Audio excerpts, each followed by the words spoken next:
আমি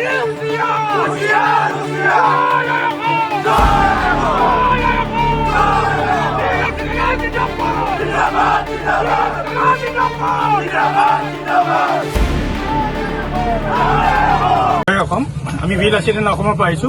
যোৱা 5 তাৰিখে যিটো ঘটনা ইয়াত হৈ গ'ল, আমাৰ অসমীয়া ল'ৰাজনক যেনেকৈ অত্যাচাৰ কৰিছে তেওঁলোকে, আমি জানিব পৰা মতে একদম প্ৰি প্লেনিং মাৰ্ডাৰৰ প্লেনিং কৰিছে তেওঁলোকে। গতিকে এইটো হ'ব নালাগিছিল। আগন্তুক যদি এনেকুৱা পৰিস্থিতি ইয়াতে হয়, তে বীৰ লাচিত অসমে কিন্তু ভয়ংকৰ পৰিস্থিতি ইয়াতে কৰিব।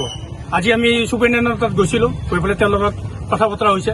তেওঁ আমাক আশ্বাস দিছে, তেওঁ আমাক কথা দিছে যে তেওঁলোকৰ বেল নহয় আৰু তেওঁলোকক অতি সোনকালে তেওঁলোকক এৰেষ্ট কৰাৰ কাৰণে পৰ্যায় চলাই আছে, তেওঁলোকে কাম কাজ চলাই আছে। আৰু আমি ইয়াৰে ৰাইজক ক'ব বিচাৰিছো, যদি নেক্সট টাইম যদি এনেকুৱা পদক্ষেপ লয়, যদি আমাৰ অসমীয়া ল'ৰাৰ হাতত হাত তোলে গাত, তেতিয়াহ'লে বহুত ভয়াৱহ পৰিস্থিতি হ'ব ইয়াত। তামোলপুৰ জিলাৰ এই যিটো বৃহত্তৰ বঙালীপাৰা অঞ্চল, এই অঞ্চলত যিটো এটা ঘটনা ঘটি গ'ল, খুব সঁচাকে আমি ক'ব লাগিব অতি নিন্দনীয় ঘটনা। এই ঘটনাটো হ'ব নালাগিছিল। এই ক্ষেত্ৰত বীৰ লাচিত অসমে এই ঘটনাটোৰ বাবে তীব্ৰ গৰিহণা আমি দিছো। এই ঘটনা যাতে পুনৰাবৃত্তি নহয়, তাৰ বাবে আমি আজি আৰক্ষী অধীক্ষকৰ ওচৰত গৈ পেলাই তেখেতক আমি দাবী জনাইছো যে যাতে যি দোষী আছিল এই দোষীসকলক সোনকালে কৰায়ত্ব কৰি তেওঁলোকক দৃষ্টান্তমূলক শাস্তি প্ৰদান কৰক। অন্যথা আজি আমি যিদৰে আমি বীৰ লাচিত অসম আহি ইয়াতে উপস্থিত হৈছো, অনাগত দিনত ইয়াতকৈ ভয়াৱহভাৱে আন্দোলন কৰি আমি যিকোনো পৰ্যায়লৈ যাবলৈ ইয়াত সাজু আছো। ইয়াতে আমাৰ অসমীয়া যি ধৰণে অত্যাচাৰ আতিশয্য চলোৱা হৈছে, এই অত্যাচাৰ আমি কিন্তু বীৰ লাচিত অসমে কেতিয়াও সহ্য নকৰো। আৰু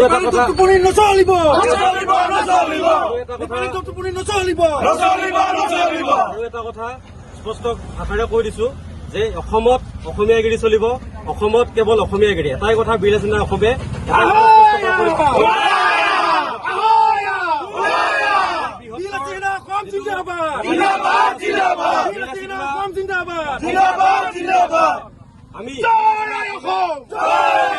আমি বীৰ লাচিত অসমে এটাই কথা কৈছো যে ইয়াতে এই বঙালীপাৰা অঞ্চলত আগন্তুক দিনত আমাৰ বৃহৎ যোগদান কাৰ্যসূচীৰে বীৰ লাচিত অসমৰ এখন তামোলপুৰ জিলাৰ অন্তৰ্গত এখন ইয়াতে আঞ্চলিক সমিতি আমি গঠন কৰিম।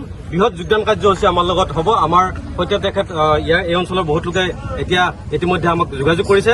গতিকে আগন্তুক দিনত আমি ইয়াতে এখন সমিতি গঠন কৰিম। সকলোৰে সহায় সহযোগিতা আন্তৰিকতাৰে আমি কামনা কৰিছো। ধন্যবাদ।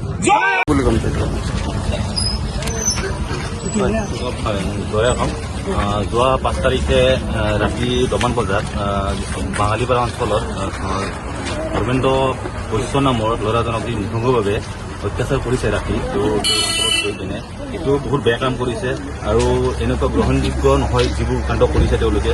অতি সোনকালে আমি আৰক্ষী অধীক্ষক আজি জনাই তেওঁলোকক কথা পাতিলোঁ। তেওঁ আমাক আশ্বাস দিলে যে তেওঁ বাকী ল'ৰাকেইটা কৰিছে, বাকী ল'ৰাকেইটা অতি সোনকালে ব্যৱস্থা কৰিব হয়। আৰু এটা কথা ইয়াৰ বিৰত কওঁ, তাৰে মাজত যোনটো ৰাজনৈতিক ষড়যন্ত্ৰ জড়িত হৈ আছে সেই ল'ৰাজনৰ বিষয়ত, কিন্তু এই চৰকাৰখনক ব্ৰিটিছ চৰকাৰক গ্ৰহণযোগ্য শিক্ষা দিছোঁ। এনেকুৱা যদি কৰ্মক তেওঁলোকে সহায় কৰে, এনেকুৱা ক্ষেত্ৰত আমি বীৰ লাচিত অসম কেতিয়াও মানি নলওঁ। আৰু আগন্তুক দিনক তেওঁলোকক যদি অতি সোনকালে ধৰি কৰায়ত্ব কৰি জেললৈ প্ৰেৰণ নকৰে, ইয়াতকৈ ভয়াৱহ পৰিস্থিতি আৰু ইয়াত দেখা যাব। বাঙালীপাৰা অঞ্চলত অতি সোনকালে আৰক্ষী অধীক্ষকৰ লগতে আৰক্ষীলৈ জনাইছোঁ যে অতি সোনকালে তেওঁলোকক ধৰি কৰায়ত্ব কৰিব লাগে।